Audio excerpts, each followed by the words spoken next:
Can you hear me back there? Yes. Yes. All right.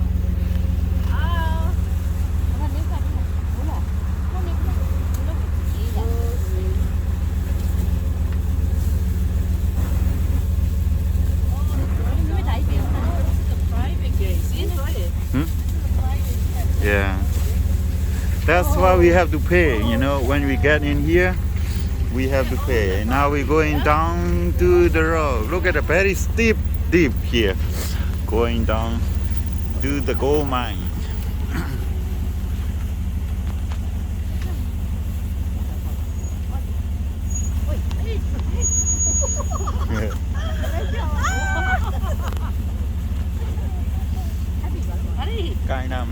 Well, good morning, ladies and gentlemen. My name's Mike.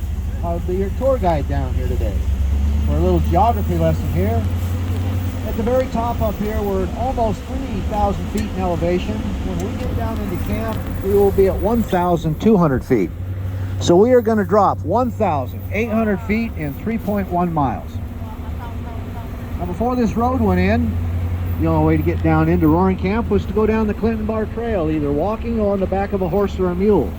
You see this little trail off to our right over here. This little bottom section, that's how steep the Clinton Bar Trail was, and just about that wide. And to give you an idea how steep it was, it makes it down into Roaring Camp in 1.1 miles compared to the 3.1 we're going. The roadway between 1967 and 1969, Mr. Rodman hired a gentleman to come put the road in for him. The gentleman got down as far as the Hangman's Tree, which we'll be passing in a moment, and told Mr. Rodman, I can't see a way to get any further into the canyon. So he fired him, got 2/3 of his money back, went and bought some of his own equipment, and he bought 4 cows at the same time. He pinned them cows up down by the Hangman's Tree and left them down there with no water for 5 days. And he sent his 2 sons down with a couple of their friends with a couple of rows of tape to mark their path. And he told them, drive them cattle down to the river and follow and mark the way they go.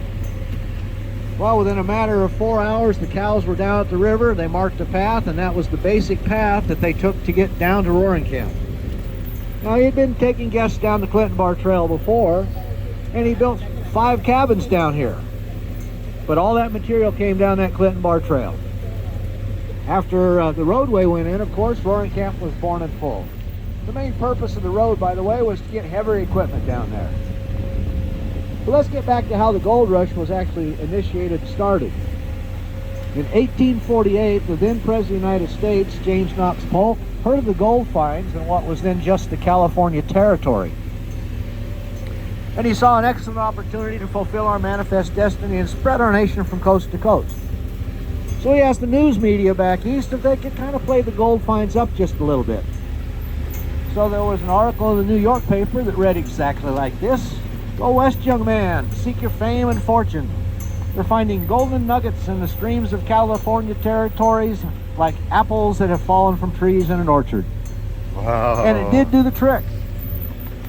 Over 100,000 American citizens made their way into the California Territory in 1849 alone. And that's just a conservative estimate. And by 1850, California was voted into statehood. Now, those not-so-hardy young men that came out here had 3 ways to get out here. They could come across the nation in a caravan, a wagon train, I guess you would call it.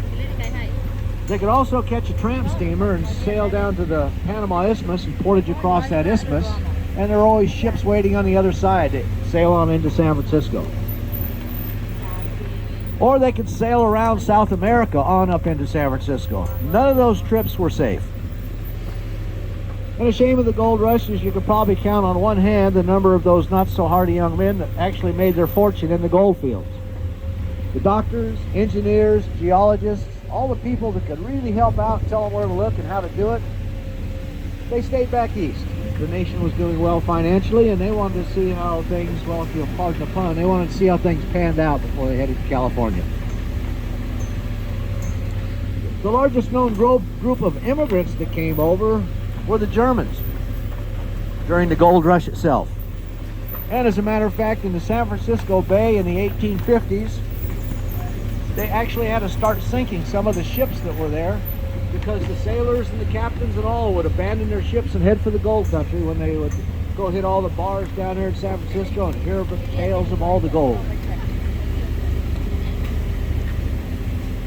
Well, we are coming up on the most spectacular view of the canyon here, so I'm going to stop, tell you what we're looking at, give you an opportunity to take a few photos, and hey, it really looks like we're not going to get any rain on the way down. I like this. Yay! Happy for me. Yay! Mr. Arne, Aaron, Amy, Micho, Popo, Nyatwe, and Aunt Daddy. Ari, Ari kau ada. Ari, Ready? lấy ông Yeah. về chơi rồi. Hey, and look at the bright side. It's always dusty. We got no dust today. Oh, lucky because I came. Crazy for me. Lucky gold. Lucky gold. Now, down at the bottom of the canyon here lies what's called the McCullummy River. It was named after a Miwok Indian chief. And if you look off to the left-hand side of that mountain, straight across from us, and by the way, that is Calaveras County over there, and we are in Amador County. Well, that big gorge on the right-hand side, that is where the North Fork of the McCullummy River comes into the canyon. I know there are at least 4 power stations upriver on the McCullummy River, and at least 2 downstream on the McCullummy River here. So they use this water quite extensively. It's also part of the East Bay Municipal Utility District drinking supply water. That big gorge on the right-hand side, that is the middle fork of the McCullummy River. That is just a runoff river, so it did not run very much this year. Further down by China Camp, we have the South Fork, also a runoff river. So we actually have all 3 resorts on the company property right here. When we come out today, if I remember, I'll remind you again, that big black monolith rock on that mountainside off to the left over there, right dead center. When we come out today, and you got a good imagination, it looks like a pachyderm posterior. In other words, it looks like an elephant's butt. I'm going to tell you about Roaring Camp itself. We have 22 cabins and 8 tent sites down here that we rent by the week or the half week. Oh. And as you saw up there this morning, the folks coming down for a full week, well, they meet up there at the office at before 10 o'clock in the morning because the caravan leaves at 10 o'clock sharp. No private cars are allowed on the road unescorted. And besides our gold mining down here, we also have, of course, we have swimming, fishing, rafting down the river, searching for artifacts, hiking.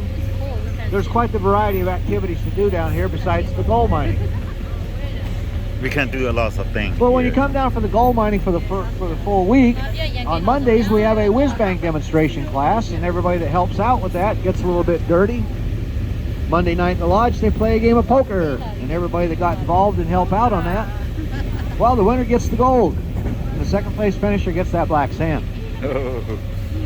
On Tuesdays there's a trip to China Camp. They'll load you up on another tour truck like this right here, take you over to China Camp, show you some other mining methods over there.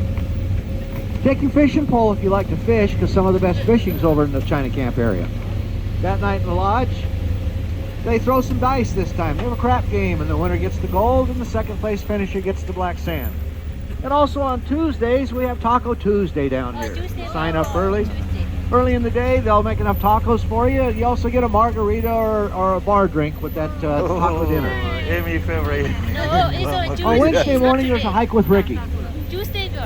He more or less runs the place down here now. He was one of the grandsons, and he'll take you upstream because they did some extensive work upstream, and he's proud of it.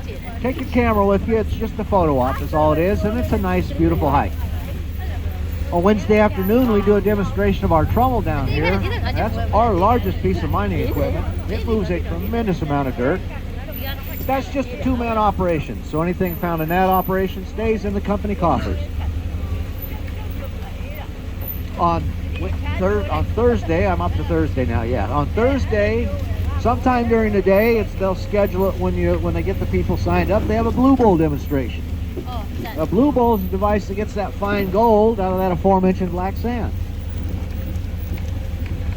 Also on Thursdays, they have a chili feed down here, which you have to sign up early. It's kind of like a potluck chili feed there at the lodge. And afterwards, they have karaoke. Come on down, try to sing, laugh at your fellow campers trying to sing. Come on down, have a good time. Now Friday's got my favorite scheduled activity. Since there wasn't anything on the board, somebody wrote on our activity board that there's a mandatory nap. And then on Saturday we have our New York Steak Cookout. New York Steak. This This little flat section of the road we're going to be driving on here, this was part of the aqueduct that led down to that Aqueduct City mine. So when they got to this point, they just kind of flattened the banks out, pushed them on over, and we have a short, brief, flat section of road to drive on. And when we come out today, this is another possible view for that elephant spot over there. Now, some of the towns up here during the gold rush had some strange names. There was a town up here called Bedbug, Slab Town, Slag Town, Ione, Volcano, all kinds of weird town names. And as a matter of fact, the population of Amador County is just now approaching what it was during the actual height of the gold rush. And of course, during the beginning of the gold rush, for the first few years, there was nothing in the way of law enforcement. So if one of the guys were acting up down here and just absolutely refused to follow the rules, that was his bad, because they would bring him up here and he'd meet his maker right here at this hangman's tree.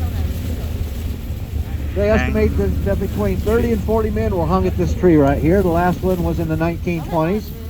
This is one of 3 unofficial hangman trees in the Tri-County area. Look at that. We're actually afraid to do any mining down there at the bottom. We're afraid what we might find.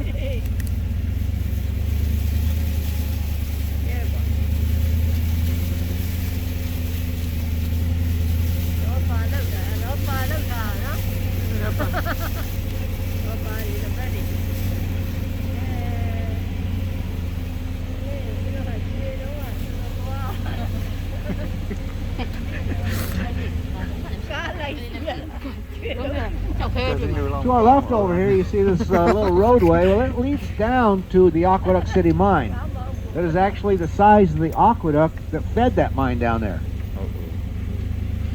And it goes back for almost 2 miles, almost perfectly level, just a slight downhill slant to get to the mine itself. And we actually have a series of 4 photographs in our museum down here that show the miners working on that aqueduct sometime in the late 1800s. Well, our museum down here is separate, separate section of our lodge, which also has a gift shop. It has a restaurant, a full-service bar, a small grocery shopping area in there, very, very small. And I mean, you could haul all of our groceries in the cab of this truck down here. Most people bring everything they need, but if they get down here and realize they forgot something, well, we do have a number of our courteous-friendly staff that do come out on a daily basis. And since everybody gets to know everybody down here within a day or two, they'll see if they can round it up for you up in Pine Grove.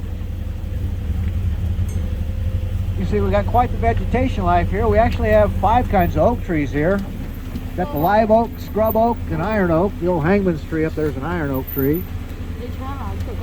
Those are the oak trees that lose their leaves year-round. Then we have the black oak and the white oak. They have the bigger leaves on them. And they're what's called deciduous trees. They lose their leaves in the fall. Then we have the pines and the conifers, a few cedars, redberry bushes, blackberry bushes, fig trees, bay trees, buckeye trees, madrone trees. Quite the variety of tree life down here. We also have quite the variety of animal life. We literally have any animals that are indigenous to this area in the canyon here at times. Skunks, squirrels, rabbits. We have a river otter that's been visiting us down there in the river. We also have a cow that wanders the canyon. Her name is Debbie. She's been with us now for 26 years. Oh. Now, this tree hanging over the side, we call this our unique tree. That's a madrone tree. Very messy tree. They lose their leaves and their bark year round. And that is one of the biggest madrone trees right there you'll ever see. Oh, beautiful tree. Across from it on the left side is one of 75 natural springs on the property. Only about 10% of them are still running this year because we are in an extreme drought this year. We had our lowest rainfall in 50 years this year up here.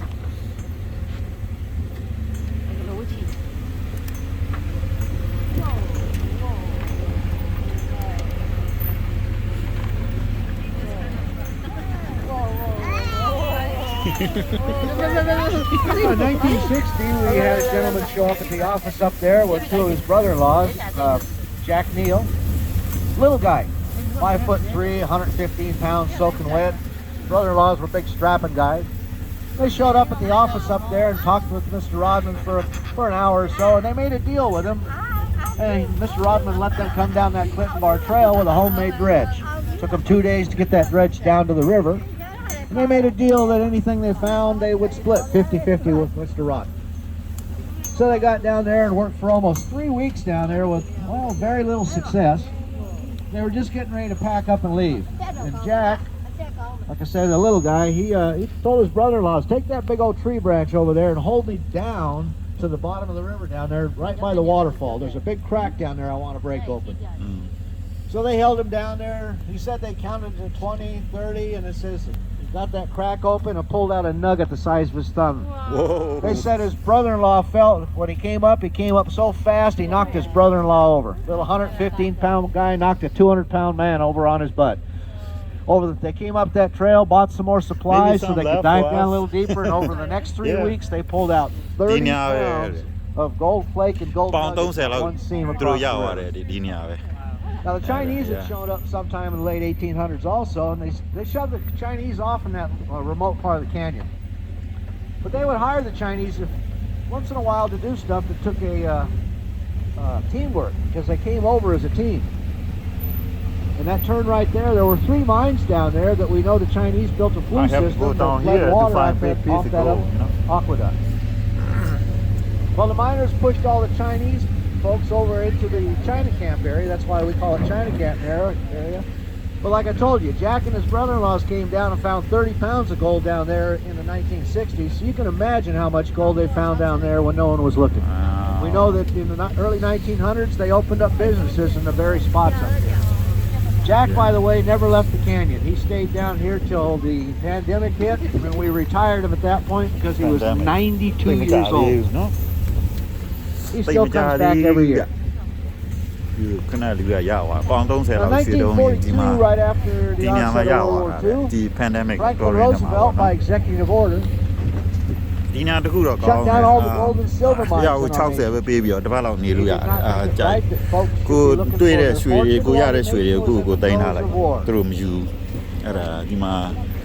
California law, taxpayer. Work in the other mining industries to mine the necessary minerals to make the machinery of war. He also needed help in the factories to assemble that machinery of war.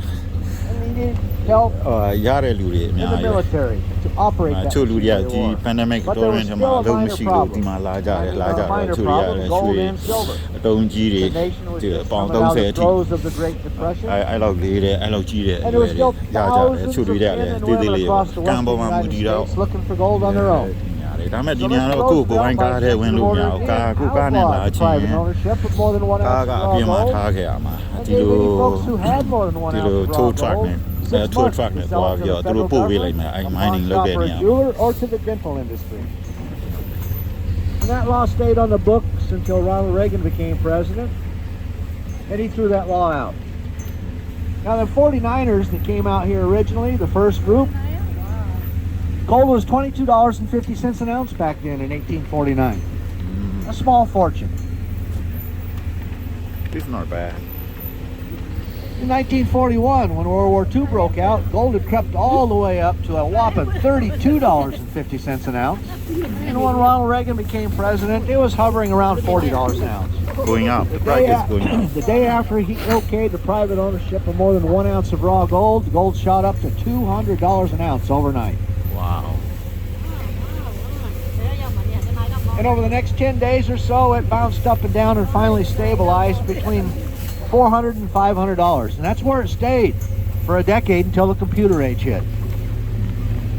And of course, once the computer age hit, well, gold is in your smart TVs, your phones, iPads, computers, everything, every electronic device now has gold in it because it's the only substance that will take the heat without melting or corroding. So today gold runs anywhere from $1,600 to $2,000 plus an ounce. It varies every day on the market. It used to bounce a few pennies, now it bounces hundreds of dollars a day. Of course, after the war was over, they never opened up any of the mines again. I know they tried to pump the water out of the Kennedy mine up here, and well, it had completely collapsed in on itself. And they pumped the water out of a couple of the other mines, and it was the same results. Without the water being pumped out of their mines, they all collapsed in, and that was the end of the deep surface mining. Some of the small miners went back to their small claims, but most of them decided there was much easier ways of making a living after the war was over because the nation was doing well financially.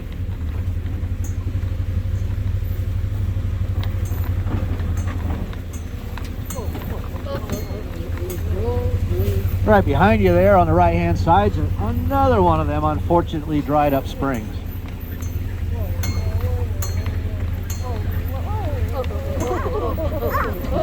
Well, I've been giving these tours now for 18 years. The first year I worked here just a half a season on Saturdays only. Second season I come back, Mr. Rodman called me and asked if I could come back and help at the beginning of the season because we have a lot of 4th and 5th grade children that come down for their California Gold Rush history lesson. And being a generous man, he always invited our local special needs children to come down, and he asked me if I could bring them kids down. I said, sure, why not? I'll give it a try. I have 13 kids on the back and eight adults to chaperone them. And we got to this point in the tour, and right where that pile of dirt is in front of us, there was a pine tree at the time, and there was a doe laying down there. I got right about here and took a closer look, and by golly, she was giving birth. Ooh. So we were 15 minutes late getting into camp. We sat and watched the whole process, the fawn and the doe up around the corner on wobbly legs. The adults were amazed. Some of the children were a bit confused. Whoa. Now, if you look across the canyon at the mountainside over there, we had the Butte fire that came here 6 years ago, and at one point, that mountainside right there, you couldn't even see any bare dirt. It was completely and totally forested. You can see the lines of trees, of the dead rows of standing trees over there. That's where they dropped the flame retardant. Of course, the year after the fire, it was absolutely gorgeous over there because the entire mountainside was orange with California poppies. We got real lucky on Mr. Rodman's part of the canyon over here. All of his canyon was preserved because he already had some 15 miles of fire trails cut up the ridge and halfway down in the canyon. So with all the fire trails cut in there, it actually saved us, the fire department that was working on the fire. They didn't have to do any work here. They were able to carry on and get other work that needed to be done further up in the canyon. We did lose about 30 acres down in the China Camp area. Now down at the Aqueduct City mine, after the gold started playing out right at the beginning of the 20th century, the early 1900s, they decided that they were going to try some hydraulicking.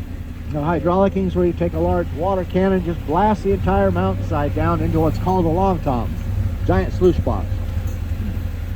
Unfortunately, that kind of mining is very destructive. It also releases arsenic, feldspar, mercury, asbestos, all kinds of nasty heavy metals and chemicals that are not good for any kind of life, plant life, animal life, or human life. As a matter of fact, there's about 200 acres that they got done over there before the governor of the state outlawed that.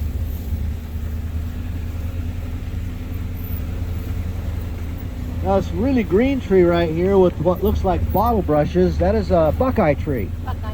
And it is a deciduous tree. It does lose its leaves, but it starts losing its leaves in August. And by the end of August, they look like they're dead. But they do have a green like gourd fruit on it. And the Indians discovered they could cut the giant nut or seed that's in the middle of that fruit, and at the right time and the right dryness, well, it's a natural anesthetic. They can grind it up, toss it on the water, the fish come up, take a little taste, the next thing you know, they're flopping on their side. Made it easy to catch their fish in the wintertime. Now this turn right here, the upper trail there, that is known as the Slaughterhouse Trailhead. And the Chinese had built a flue system up there, and we know there was no slaughterhouse down here. But the Chinese, again, had built a flue system up there for the miners. So we figured out there was a man that with the last name of Slaughterhouse, that was his claim up there. Wow. The lower trail down here, it leads down to the Spanish settlement, which we'll talk about and see when we get to it. Now we're not 100% sure what happened to Mr. Slaughterhouse. We do know in the 1910s, down in the Ione area, there was a new small ranch established down there. It was called the Slaughterhouse Ranch. Might have been the same guy, sold his claims and moved on.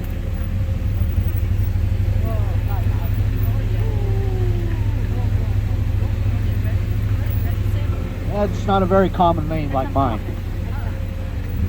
I have the most common name in the United States, folks. Mike Smith.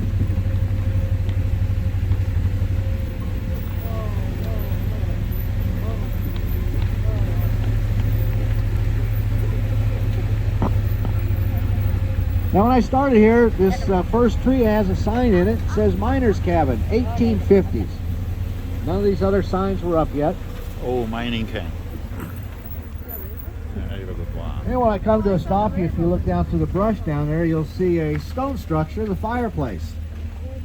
Now, Mr. Rodman always thought that that was just a miner's cabin down there because all he ever saw was the stone fireplace.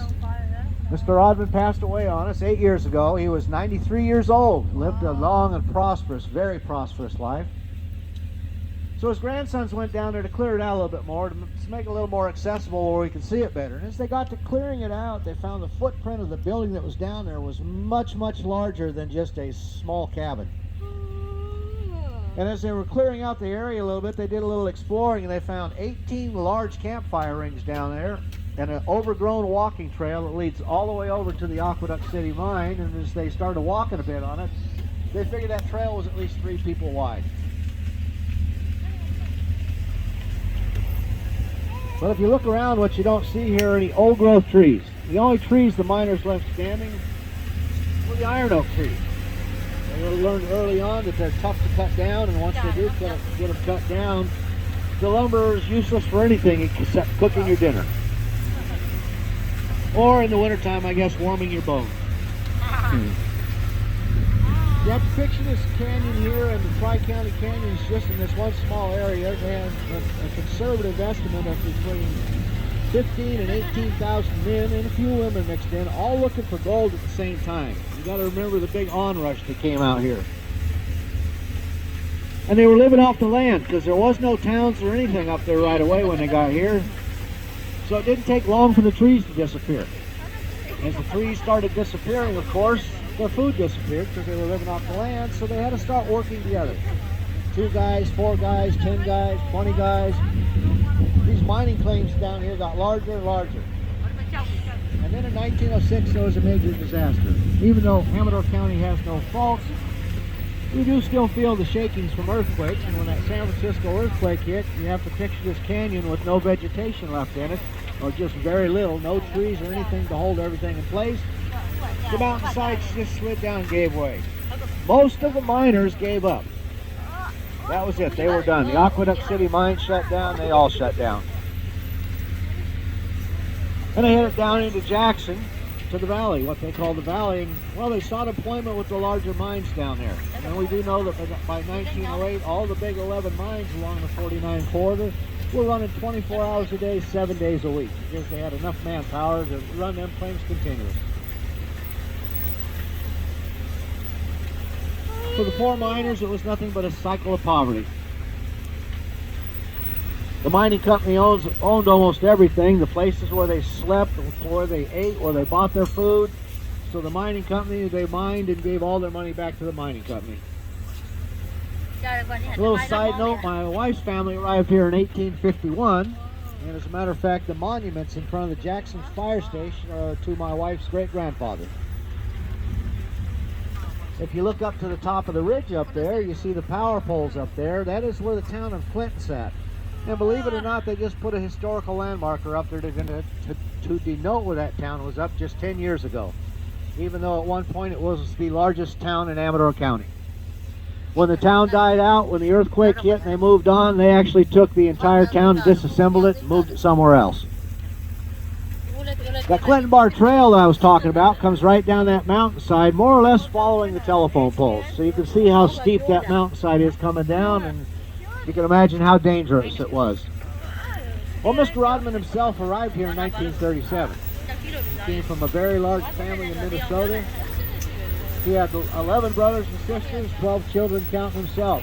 In 1935, they were having trouble growing enough food to feed everyone, and we were in the Great Depression. So the 3 oldest boys and they took off and headed for California. Going to make it on their own and take some of the pressure off Mom and Dad. Took them 2 years to get out here. His older brother and the brother underneath him, well, they sought employment elsewhere when they got out here. They did odd jobs on the way out. It took them 2 years to get here. One of them became a merchant marine. I'm not sure exactly what the other one did. But Mr. Rodman was fascinated with the gold mining stories when he was coming across here, the country. He arrived in San Francisco.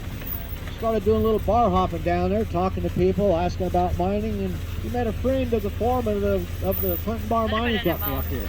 So he headed to Jackson, spent a couple days getting to Jackson, then spent a couple days getting Jackson, and by that time he was completely broke. But he met the foreman. The foreman told him, I don't have any mining positions, but I do need a mule skinner taking supplies down to the miners. So Mr. Rodman did that until the war broke out. After the war broke out, well, he became a magazine salesman and became one of the best there was. Actually started his own publishing company and, well, made him a very wealthy man. But he always loved this area and kept buying property and eventually moved out here and decided this is where he was going to raise his family. Oh, we're going to stop down here at the Fountain of Youth for a few minutes, get a drink of water. If anybody has to use the restroom, we do have an outhouse down here. Kind of a traditional outhouse. You see it up over on the hill over there, painted green to blend in with the forest. And it's got a quarter of a moon carved on all four sides. That makes for a full moon. I've heard rumors that sometimes there's a full moon on the inside.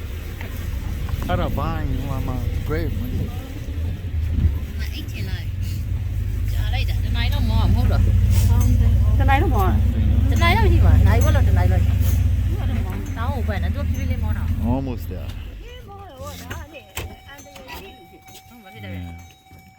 We start? We start? I did forget to mention our season runs from the 1st of May to the end of September. Oh, we stop? Get up, stretch our legs for a minute, get a drink of water from the Fountain yeah, of Youth, right there. natural spring.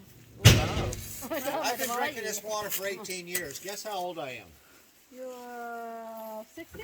70. Wow, you're turning younger. Well, I will be 70 Thursday. Oh, happy early birthday.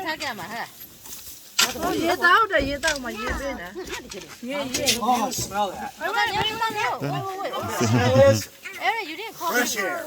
Pressure.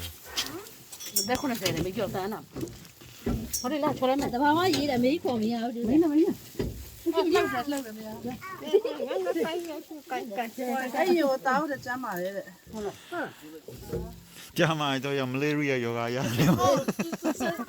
Tu tao da ta 90ပြည့်ပြီတဲ့ဒီနေရာလာတောက်ကြည့်တယ်ဟိုမှာတော့ကြည့်လိုက်မှာတောင်ပေါ်ကကြားတဲ့ရေကိုသူကအဲ့ဒါသူတောက်နေရအနှစ်90ရှိပြီတဲ့ဘာမှမဖြစ်ဘူးဆိုရင်တော့စမ်းကြည့်အောင်အဲ့မှာ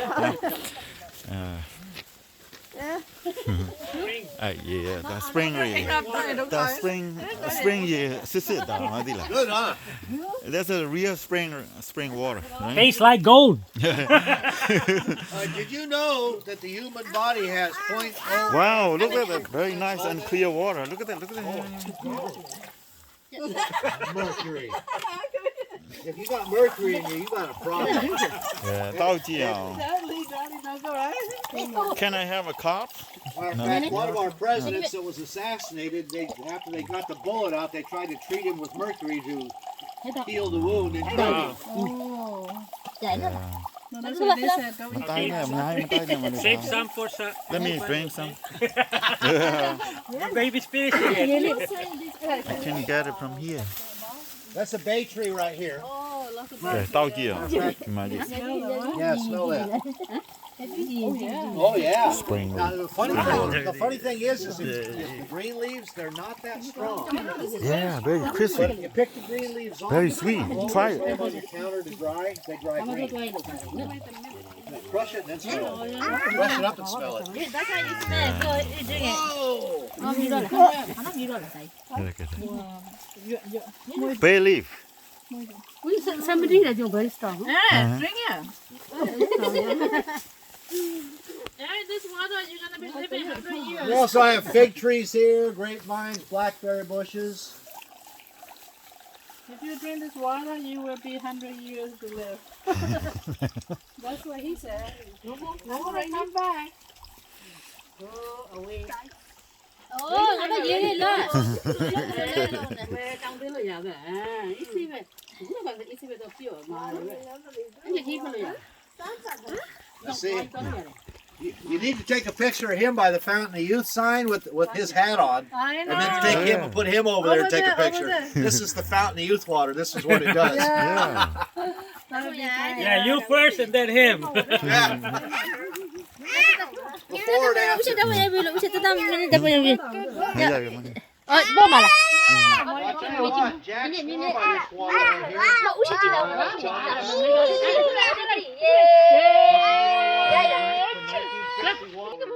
Yeah. Of course, you didn't drink that much water. 어, 뜨거워, 이마.